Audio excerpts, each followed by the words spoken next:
বিসমিল্লাহির রহমানির রহিম। আসসালামু আলাইকুম। আবারও নতুন একটা ভিডিও নিয়ে চলে এসেছি আপনাদের সামনে। সবাইকে জানাই আমার চ্যানেলে স্বাগতম। আমি আপনাদেরকে দেখাতে যাচ্ছি আজকে একটা ভিন্ন ধরনের রেসিপি। এটার নাম কি আপনারা জানেন? কি বানাতে চলেছে বলুন তো আপনারা? ঠিকই ধরেছেন আপনারা, আমি আজকে আপনাদেরকে দেখাতে যাচ্ছি কুমড়োর বড়ি। সেজন্য আমরা নতুন কড়াই নিয়ে সেটাকে পানিতে সারা রাত ভিজিয়ে রেখে দিয়েছিলাম। সারা রাত ভিজিয়ে রাখার জন্য এর খোসাগুলো নরম হয়ে গেছিল। এখন একটা পাটের বস্তার উপরে রেখে এভাবে হাত দিয়ে ভালোভাবে ঘষে ঘষে এর খোসাগুলো তুলে ফেলে দিতে হবে এবং বারবার পানি দিয়ে ধুয়ে একদম সাদা করে ফেলে দিতে হবে, কালো খোসাগুলো না থাকে। তারপরে এখানে আমি নিয়ে নিয়েছি একটা চাল কুমড়ো। এই কুমড়োটাকে আমি মাঝখান দিয়ে কেটে 2 টুকরো করে নিয়েছি। এখন ওপর দিয়ে এর বিচিগুলো ফেলে দিব। এই বিচিগুলো নেওয়া যাবে না, বিচিগুলো ফেলে এর অংশগুলো আমরা কুড়ে নিব। এটা কি জানেন? এটার নাম হচ্ছে এই পুরকুড়নি। এটার সাহায্যেই মূলত আমরা এই চাল কুমড়োটাকে আমরা কুড়ে নিব। নারকেল কুড়নি যেরকম থাকে সেরকম এটার নাম হচ্ছে পুরকুড়নি। দেখে হয়তোবা আপনারা বুঝতে পারবেন কিভাবে আমি কাজটা করছি। এই কুড়ুনিটা দিয়ে আমাদেরকে ভালোভাবে এটা কুড়ে নিতে হবে। এটা দিয়ে কুড়লে ভালো হয়, না হলে অন্য কিছু দিয়ে করা যায় না এবং মোটা মোটা হয়ে যায়, তখন ওটা দিয়ে ভালো হবে না। মূলত এইটা দিয়েই এই পুরটাকে ভালোভাবে কুড়ে নিতে হবে, অর্থাৎ চাল কুমড়োটাকে। চাল কুমড়োটা কুড়া হয়ে গেলে পাতলা একটা কাপড়ের মধ্যে নিয়ে এই রসটা নিংড়ে এরকম শুকনো করে রেখে দিতে হবে। এই যে দেখছেন মাসকলাইগুলো খোসা ছাড়িয়ে সম্পূর্ণ ভালোভাবে ধুয়ে সাদা করে নিয়েছি। এখন আমি একটা ব্লেন্ডার নিয়ে নিয়েছি। ব্লেন্ডারের মধ্যে আমি অল্প অল্প করে মাসকলাইগুলো দিয়ে বেটে নেব। এটা পাটাতে বাটলেও হয়, কিন্তু আমি সময় স্বল্পতার ক্ষেত্রে ব্লেন্ডারে বেটে নিচ্ছি। আস্তে আস্তে করে একটু ধৈর্য সহকারে একদম মিহি করে ব্লেন্ড করে নিতে হবে। এর মধ্যে কিন্তু এক্সট্রা কোনো পানি ব্যবহার করা যাবে না, না হলে এটা নরম হয়ে যাবে। মূলত এই বাটাবাটি কাজটা আমি রাত্রেই করে ফ্রিজে রেখে দিব। সব মাসকলাইয়ের ডালগুলো বাটা হয়ে গেছে। একটা হাঁড়িতে করে এটা আমরা রাত্রে ফ্রিজে রেখে দিব এবং সকালে রোদ দেখে তারপরে এটা বের করব। মূলত এইসব কাজগুলো আগের দিন থেকেই করে রেখে দিতে হয়।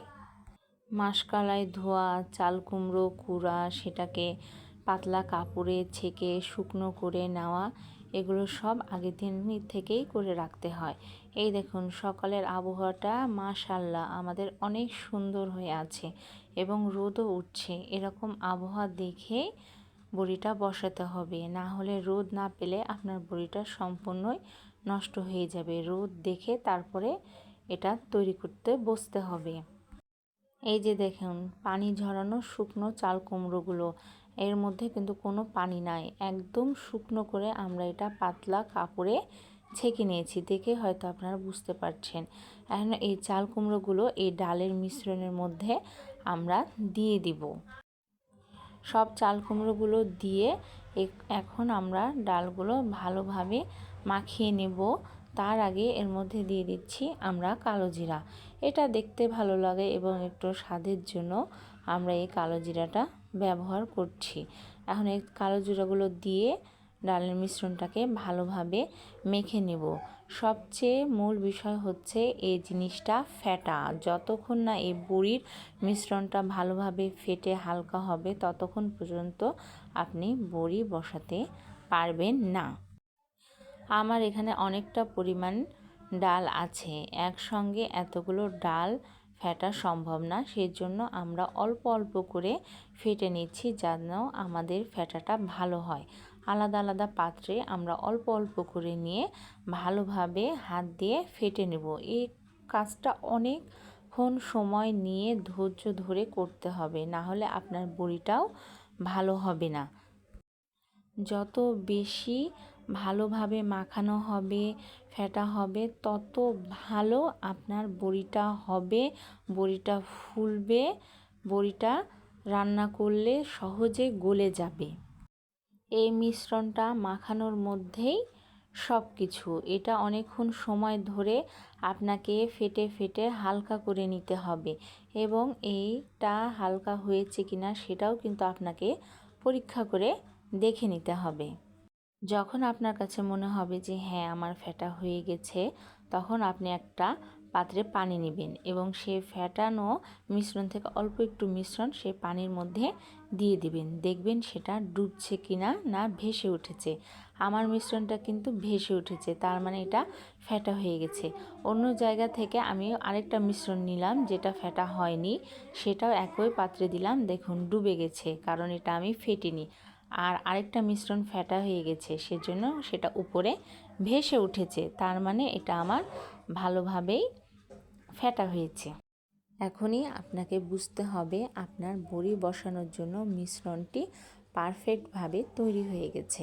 এখন একটা জ্বালনির উপরে বা মশারির উপরে আপনাকে অল্প অল্প করে মিশ্রণ নিয়ে হাত দিয়ে এভাবে ছোট ছোট বড়ির আকৃতি শেপ দিয়ে নিতে হবে। একসঙ্গে সব বসানো যাবে না, অল্প অল্প করে ডালের মিশ্রণ নিতে হবে এবং তা ফেটতে হবে এবং অল্প অল্প করে বড়ির আকৃতি শেপ দিয়ে নিতে হবে। দেখুন আমি সবগুলো বড়ি অল্প অল্প করে নিয়ে বসিয়ে ফেলেছি। এভাবে আপনারাও ট্রাই করবেন, ইনশাল্লাহ চেষ্টা করলে অবশ্যই হবে।